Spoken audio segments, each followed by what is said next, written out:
Keadilan kembali diuji di panggung hukum Indonesia. Di tengah sorotan publik yang semakin tajam, sistem peradilan kita menghadapi tantangan besar dalam menegakkan keadilan tanpa pandang bulu, terutama ketika kasus besar seperti ini mencuat ke permukaan. Kasus Dr. Zarof Richard, mantan pejabat Mahkamah Agung, kini memasuki babak baru yang sangat krusial. Nama besar dan jabatan tinggi yang pernah disandangnya membuat kasus ini menjadi perhatian nasional, bahkan internasional. Vonis 16 tahun penjara telah dijatuhkan oleh pengadilan, namun Kejaksaan Agung menilai keadilan belum sepenuhnya ditegakkan. Mereka menyoroti bahwa hukuman berat saja tidak cukup untuk memberikan efek jera. Permasalahan bukan hanya soal lamanya hukuman penjara, tapi juga menyangkut prinsip penting, merampas seluruh hasil kejahatan korupsi agar tidak ada Rp1 pun yang kembali ke tangan pelaku. Kejaksaan Agung pun mengajukan banding, menyoroti keputusan hakim yang mengembalikan sebagian barang bukti kepada terdakwa. Langkah ini dinilai berpotensi melemahkan upaya pemberantasan korupsi. Menurut Kejaksaan, setiap aset yang diduga hasil korupsi harus disita dan dikembalikan ke negara, tanpa terkecuali. Tidak boleh ada celah bagi pelaku untuk menikmati hasil kejahatannya. Langkah banding ini adalah pesan tegas. Pemberantasan korupsi tak cukup hanya dengan hukuman badan, tapi juga harus diikuti dengan pemiskinan pelaku, agar efek jera benar-benar terasa. Publik pun menanti dengan penuh harap, akankah seluruh harta hasil kejahatan benar-benar dirampas? Mengapa Kejaksaan Agung begitu bersikeras memperjuangkan hal ini? Apa sebenarnya logika hukum di balik tuntutan ini? Bagaimana aturan mainnya dalam sistem peradilan kita? Kasus ini membuka mata kita tentang betapa rumitnya membedakan antara harta yang sah dan yang haram dalam perkara korupsi, serta tantangan besar dalam membuktikannya di pengadilan. Mari kita telusuri lebih dalam kasus yang mengguncang Mahkamah Agung ini, dan pahami mengapa keputusan di babak baru ini akan menjadi presiden penting bagi pemberantasan korupsi di Indonesia. Sebelum namanya dikenal sebagai terdakwa korupsi, Dr. Zarof Richard adalah sosok yang sangat disegani di lingkungan Mahkamah Agung. Ia meniti karier sebagai pejabat strategis, menempati posisi penting yang membuatnya akrab dengan berbagai proses hukum di tingkat tertinggi. Dengan pengalaman bertahun-tahun, Zarof dikenal sebagai birokrat yang cerdas dan memiliki jaringan luas di dunia peradilan.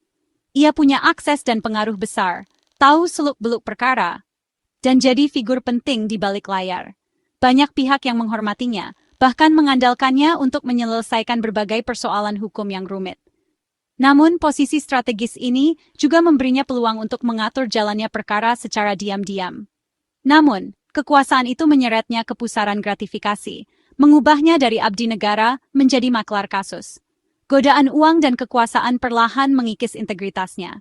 Zarof mulai terlibat dalam praktik-praktik kotor, memanfaatkan jabatannya untuk kepentingan pribadi dan kelompok tertentu. Namanya mencuat setelah penyelidikan Kejaksaan Agung, terutama terkait kasus besar seperti Gregorius Ronald Tanur. Penyelidikan ini membuka tabir jaringan korupsi yang melibatkan banyak pihak, dan Zarof menjadi salah satu tokoh sentral yang disorot publik. Zarof diduga jadi perantara, menerima uang untuk memengaruhi putusan hakim. Ia berperan sebagai penghubung antara pihak-pihak yang ingin memenangkan perkara dan para penegak hukum yang bisa dibeli. Praktik ini berlangsung secara sistematis dan terorganisir, memperlihatkan betapa rapuhnya integritas di lembaga peradilan. Fenomena maklar kasus seperti Zarof telah lama merusak kepercayaan publik pada hukum. Masyarakat menjadi skeptis terhadap keadilan, merasa hukum hanya berpihak pada mereka yang punya uang dan koneksi. Kasus Zarof mempertegas betapa pentingnya reformasi di tubuh peradilan. Penangkapannya jadi pukulan telak bagi sistem peradilan, membuka skala korupsi yang dijalankannya. Banyak pihak terkejut, namun juga berharap kasus ini menjadi momentum untuk membersihkan lembaga hukum dari oknum-oknum tak bertanggung jawab. Kisah Zarof adalah pelajaran pahit. Kekuasaan tanpa integritas hanya membawa kehancuran bagi diri sendiri dan institusi. Semoga kasus ini menjadi peringatan keras bagi semua pejabat bahwa keadilan sejati hanya bisa ditegakkan oleh mereka yang berani menjaga moral dan kejujuran, apapun risikonya. Pada 18 Juni 2025, suasana di Pengadilan Tipikor Jakarta Pusat terasa tegang dan penuh perhatian. Semua mata tertuju pada hakim yang akan membacakan vonis untuk Zarov Richard, seorang pejabat tinggi yang selama ini dikenal luas di lingkungan peradilan. Hari itu menjadi momen bersejarah, karena kasus ini telah menyita perhatian publik selama berbulan-bulan. Zarov dinyatakan bersalah atas permufakatan jahat dan gratifikasi, dua dakwaan berat yang menjeratnya. Hakim memutuskan hukuman 16 tahun penjara, sebuah vonis yang mencerminkan keseriusan pengadilan dalam memberantas korupsi di tubuh lembaga peradilan. Tak hanya itu, Zarov juga diwajibkan membayar denda sebesar 1 miliar rupiah. Jika ia gagal membayar denda tersebut, maka ia harus menjalani tambahan hukuman kurungan selama 6 bulan.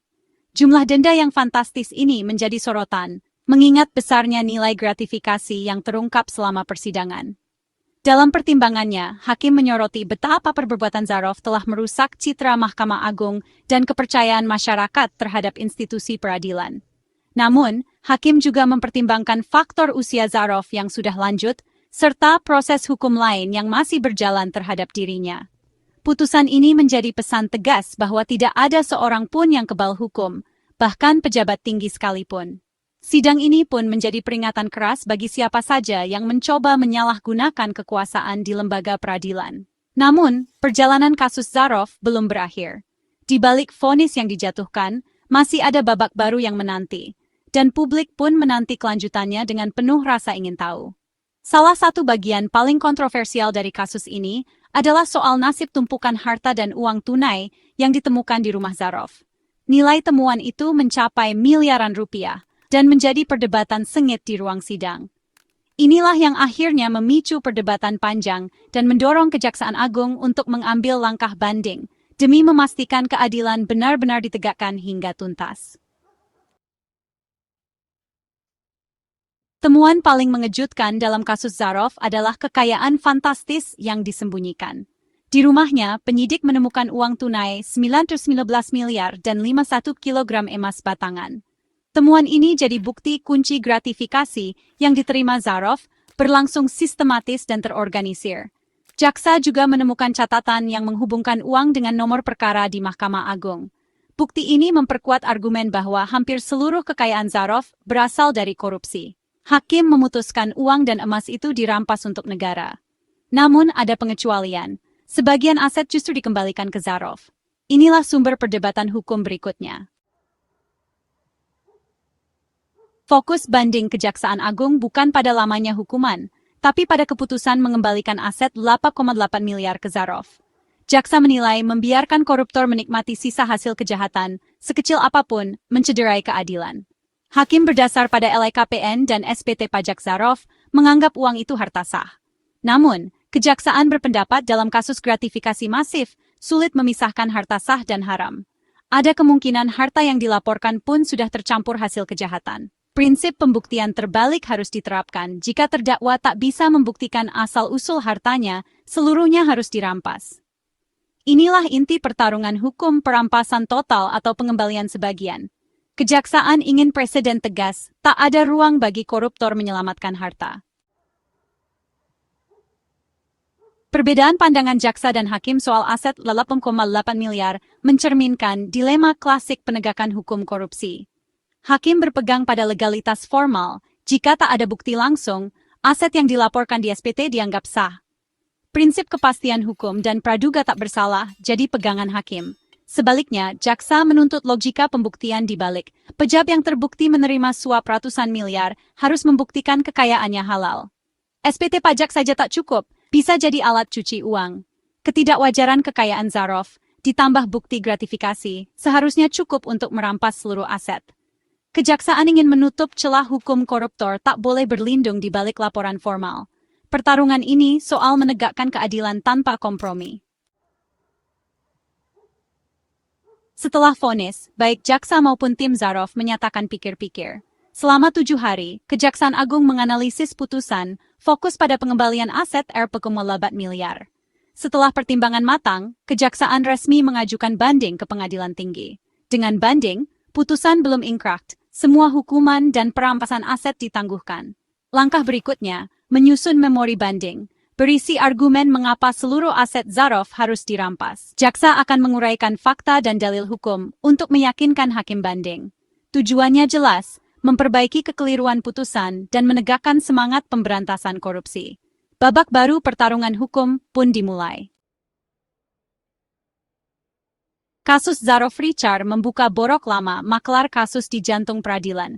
Praktik jual-beli perkara merusak kepercayaan publik dan menodai institusi hukum. Zarof dengan akses dan pengaruhnya jadi simbol bahaya jika praktik ini dibiarkan. Imbalan gratifikasi fantastis menunjukkan betapa menguntungkannya industri gelap ini. Sistem peradilan jadi timpang hukum tunduk pada uang, bukan kebenaran. Korban utamanya masyarakat kecil yang berharap keadilan. Membongkar dan menghukum Zarof adalah pesan tegas, era mafia peradilan harus berakhir. Hanya penegakan hukum tanpa kompromi yang bisa memulihkan kepercayaan publik. Kasus Zarof Richard adalah pelajaran penting bagi penegakan hukum Indonesia. Pemberantasan korupsi tak boleh berhenti pada hukuman badan. Aset hasil kejahatan harus dirampas tuntas. Kejaksaan Agung menunjukkan ketegasan tak puas dengan vonis tinggi. Mereka menuntut perampasan total. Ini jadi standar baru, fokus pada pelacakan dan perampasan aset, bukan sekadar pembuktian pidana.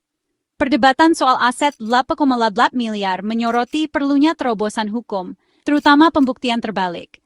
Pejabat dengan kekayaan tak wajar harus membuktikan asal-usulnya. Publik harus terus mengawal proses hukum agar keadilan benar-benar ditegakkan. Semoga langkah banding ini jadi momentum memperkuat sistem peradilan yang bersih dan adil.